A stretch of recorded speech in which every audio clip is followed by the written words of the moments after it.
इतना हो जाएगा। तो अतः हम यहाँ पे देख सकते हैं, क्या देखेंगे, अब ये वक्र पृष्ठ है, क्योंकि यह जो बेलन बना है, आर त्रिज्या का जो बेलन बना है 3 पृष्ठों से होकर बना हुआ है, समतल पृष्ठ और ये वक्री पृष्ठ। अतः इस बेलनाकार गॉसी पृष्ठ, अतः बेलनाकार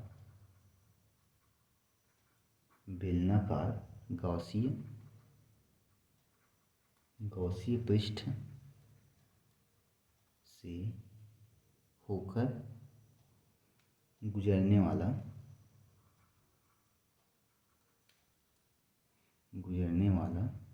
संपूर्ण विद्युत फ्लक्स,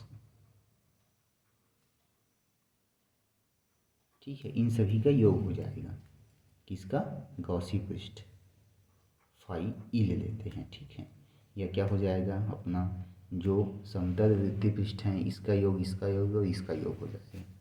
तो फाई ई पृष्ठ S1 के कारण विद्युत क्षेत्र, पृष्ठ S1 के कारण विद्युत फ्लक्स, पृष्ठ S2 के कारण विद्युत फ्लक्स प्लस पृष्ठ S3 के कारण विद्युत फ्लक्स का योग हो जाएगा।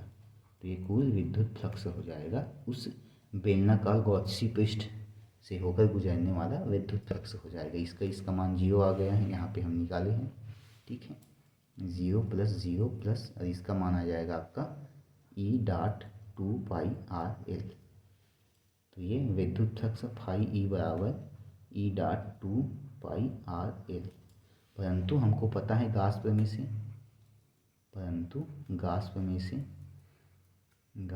से निर्वात में किसी बंद पृष्ठ से होकर गुजरने वाली संपूर्ण विद्युत फ्लक्स E उस बंद पृष्ठ के अंदर उपस्थित कुल आवेश का 1/ε0 गुना होता है। तो इसको मान लेते हैं अपन समीकरण 1 और ये 2। ये भी विद्युत फ्लक्स है, ये भी विद्युत फ्लक्स है। ये कैसा विद्युत फ्लक्स है? बंद पृष्ठ से होकर गुजरने वाला विद्युत फ्लक्स है। और बंद पृष्ठ कैसा है हमारा? बेलनाकार गॉसी पृष्ठ है, बेलनाकार पृष्ठ है, ठीक है। गॉसी पृष्ठ इसलिए बोलते हैं क्योंकि उसके अंदर आवेशित चालक रखे हुए हैं, आवेशित तार रखा हुआ है। तो दोनों बराबर कर देते हैं, दोनों विद्युत फ्लक्स का है। तो समीकरण 1 और 2 से हम बराबर कर देते हैं इसको। समीकरण 1 व 2 से, समीकरण 1 और 2 से हम देख लेते हैं, यहाँ पे ये दोनों बराबर हो जाएगा। समीकरण 1 है E.2πrl और समीकरण 2 है यहाँ पे 1/ε0, ठीक है। और हमको क्या ज्ञात करना है? विद्युत क्षेत्र की तीव्रता। और ई क्या है? विद्युत क्षेत्र की तीव्रता।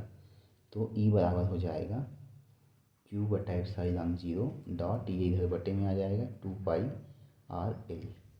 ये क्या है आपका? आवेश Q है, ठीक है। परंतु ये आवेश क्या है? यहाँ पे मैंने बताया आवेश प्लस Q, आवेश से यह आवेशित है।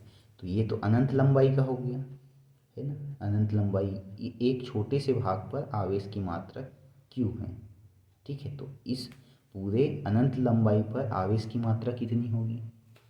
तो इसके लिए हमने क्या बताया? आवेश घनत्व प्रति एकांक लंबाई में आवेश की मात्रा, ठीक है। तो इस हम बंद पृष्ठ, कैसा बंद पृष्ठ लिए हैं? ये गॉसी बंद पृष्ठ।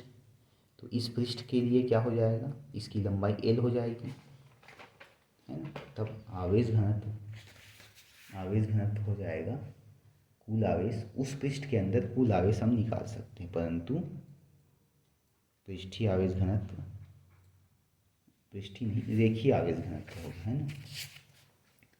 प्रति एकांक लंबाई में आवेश घनत्व, ये आपका आवेश घनत्व होगा, जिसको हम रैखिक आवेश घनत्व कहते हैं। रैखिक आवेश घनत्व लेम्डा बराबर हमने माना था आवेश, है ना।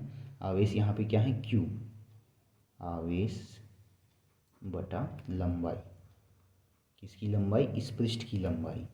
तो ये लेम्डा बराबर आवेश Q है और लंबाई L है। तो हमको यहाँ पे Q का मान चाहिए, तो तिर्यक गुना कर देंगे यहाँ पे।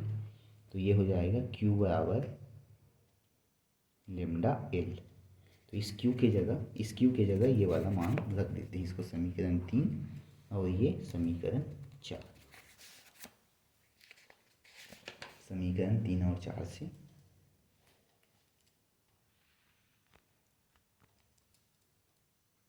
समीकरण 3 व समीकरण 4 से विद्युत क्षेत्र E बराबर हो जाएगा लेमडा एल बटा एप्सिलॉन 0। इस क्यू के जगह हम ये वाला मान रख दिए, है ना। इस क्यू के जगह हमने क्यू बराबर लेमडा एल का मान रखे डॉट 1/2 पाई आर एल। ठीक है, तो यहाँ पे जो एल है और ये एल कट जाएगा। ठीक है, ये एल कट जाएगा तो विद्युत क्षेत्र ई का मान क्या हो जाएगा, ई बराबर लेमडा बटा 2 पाई एप्सिलॉन 0 और ये आर। तो ये क्या हो जाएगा आपका एक समान अनंत आवेशित तार के कारण विद्युत क्षेत्र की तीव्रता हो जाएगी। ठीक है, यह क्या है, सीधे आवेशित तार के समीप किसी बिंदु पर विद्युत क्षेत्र की तीव्रता का मान हो जाएगा। ये परीक्षा में पूछा जाता है। थोड़ा लंबा है वीडियो, लेकिन यह 5 नंबर का परीक्षा में पूछा ही जाता है ना। इस साल 2 ही टॉपिक है गाउस प्रमेय के अनुप्रयोग पर, तो यह प्रश्न आईएमपी प्रश्न है, आईएमपी प्रश्न है, ये आएगा ही मान के चलिए। ठीक है, आने की संभावना बहुत अधिक है। तब तक के लिए धन्यवाद। आगे फिर नए क्लास के साथ मैं उपस्थित होऊंगा। तब तक के लिए धन्यवाद।